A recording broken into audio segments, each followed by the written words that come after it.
Bonjour à tous, aujourd'hui cours sur les complexes avec le module. On avait déjà fait une partie sur les définitions, les premières, ensuite sur la conjugaison et maintenant on passe au module très important. Donc qu'est-ce que le module d'un complexe? Je rappelle, si on prend un complexe Z, il peut s'écrire réel de Z plus I imaginaire de Z. Réel de Z c'est sa partie réelle, imaginaire de Z c'est sa partie imaginaire.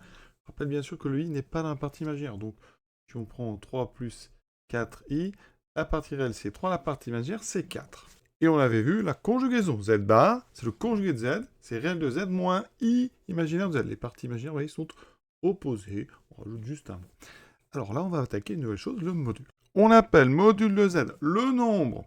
Alors ici, il faut prendre la partie réelle de Z qu'on met au carré, plus la partie imaginaire de Z comme au carré, et on prend la racine carrée de tout ça.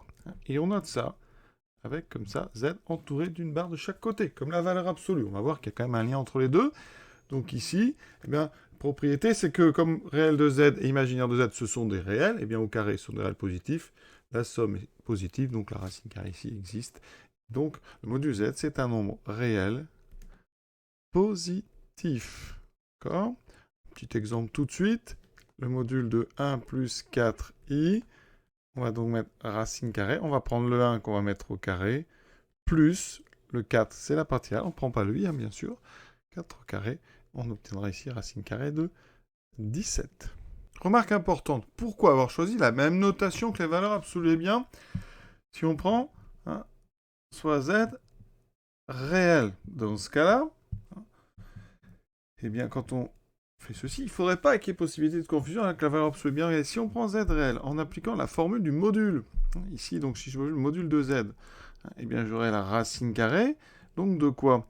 Eh bien, si z est réel, eh bien, on a partie réelle de z, donc appartient à R, c'est pas de problème, et la partie imaginaire de z qui est égale à 0. Donc, quand je calcule le module de z, je trouve racine carrée de la partie réelle de z au carré.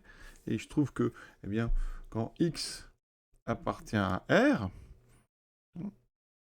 eh bien, la racine carrée de x carré, c'est en fait la valeur absolue. Bon, d'accord, c'est une façon de définir la valeur absolue.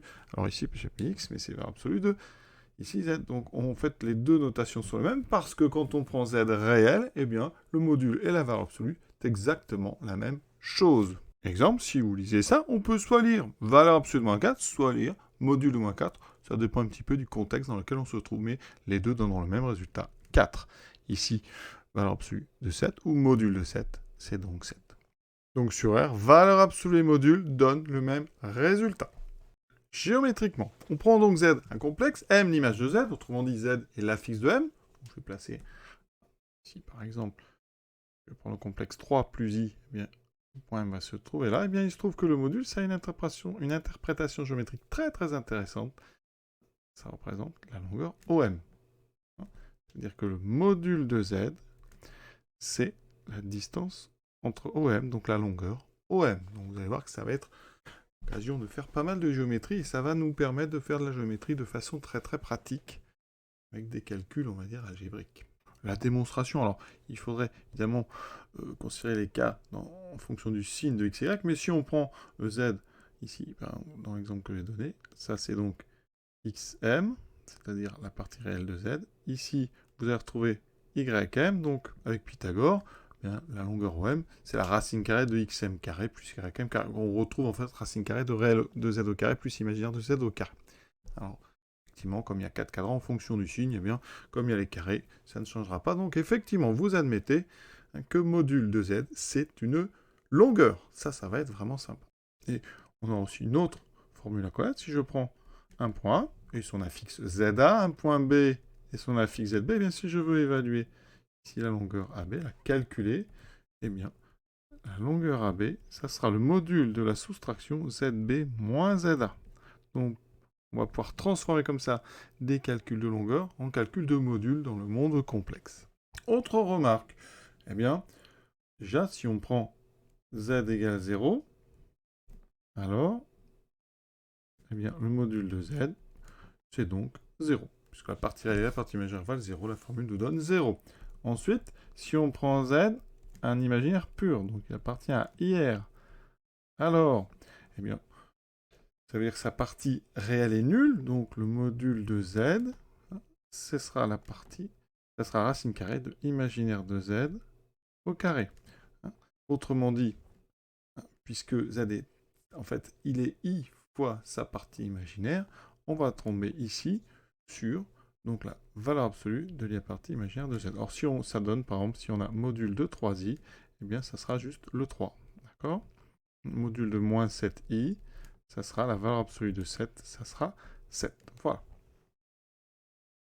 On peut illustrer aussi ces propriétés avec le graphique et les longueurs. Si je prends un réel, eh bien, ça veut dire que le point image est sur l'axe des abscisses. Donc si je me mets par exemple ici en z égale moins 2, eh bien, la valeur absolue de ce complexe, eh bien, ça sera la distance qui sépare le point ici, que je vais appeler m, de l'origine. Vous voyez que sur l'axe, ça se mesure en nombre d'unités. Ici, j'ai 2 unités. Donc, le module de moins 2, c'est ce qui sépare le point m qui est ici de l'origine. Si je prends un imaginaire pur, c'est pareil. Si je prends par exemple z égale 3i, ça c'est donc par exemple le point, on va dire m' qui a pour affixe 3i, eh bien, son module, c'est la distance qui sépare le point m' de l'origine. Vous voyez bien qu'ici, comme on est sur 3i, on a 3 unités. Donc on retrouve ça graphiquement. Ça peut vraiment servir pour faire des calculs rapides, toujours penser à la représentation graphique au point image. Passons maintenant aux propriétés importantes. Alors la première, peut-être la plus importante de toutes, une autre manière de calculer le module, ici, c'est de passer par le conjugué. Un module de z, c'est la racine carrée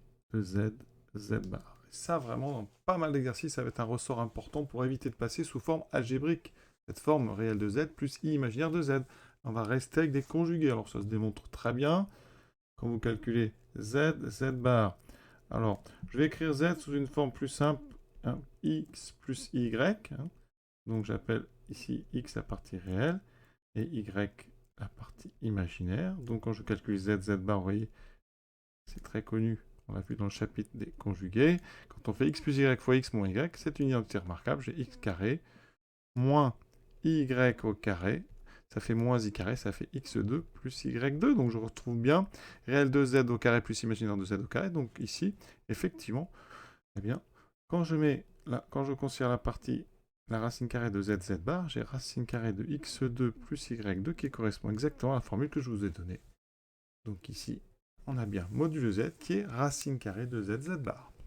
Entre autres, on vient de démontrer ici que z, z bar, c'est toujours un réel positif. Ça, c'est très important aussi. Propriété suivante. Les choses simples. On prend z, le module de moins z, c'est le module de z.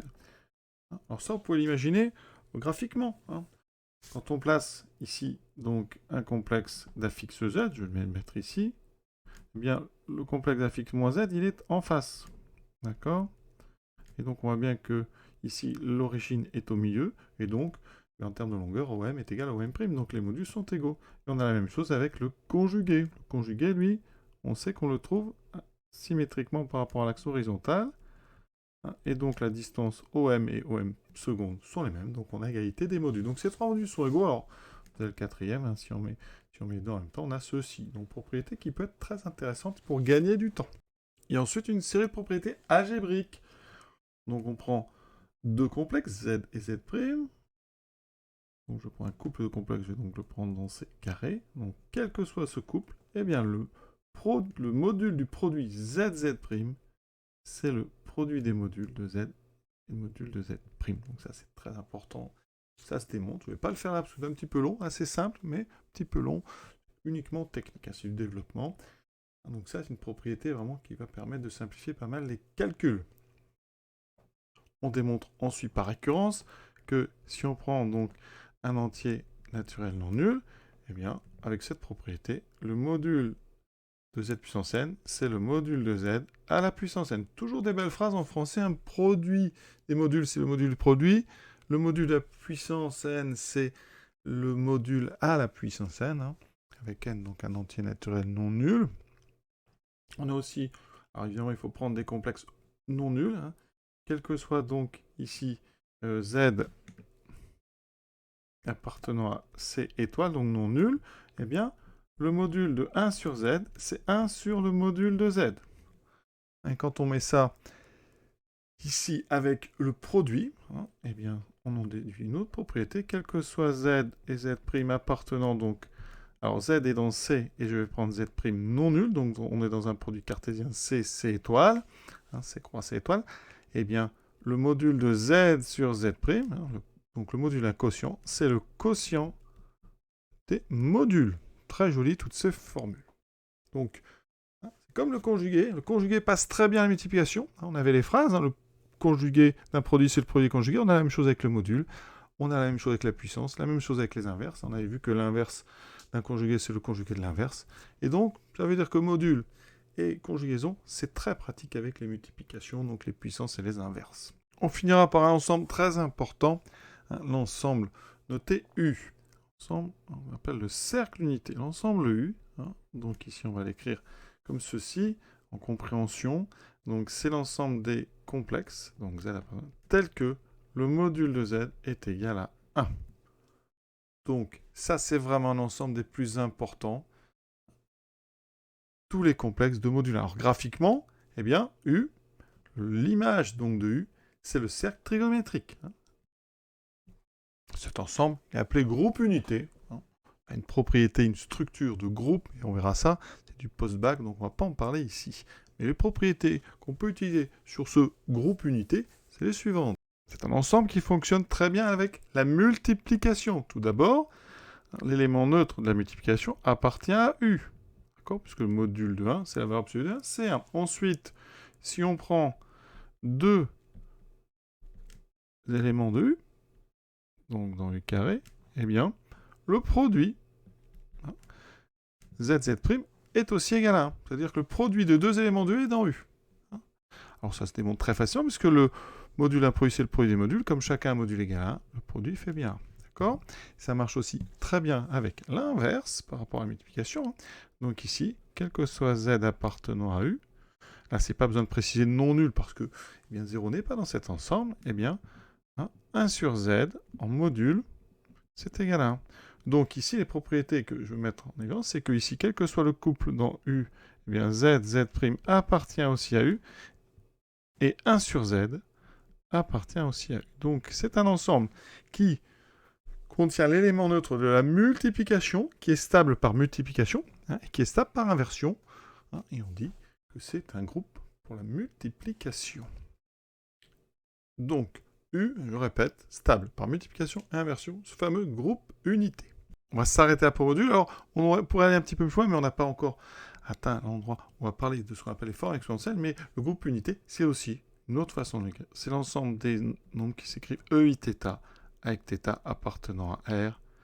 Mais ça, on va le voir. Il faut pour ça parler d'arguments, de formes trigonométriques et de formes exponentielles. On a encore du travail. À très bientôt.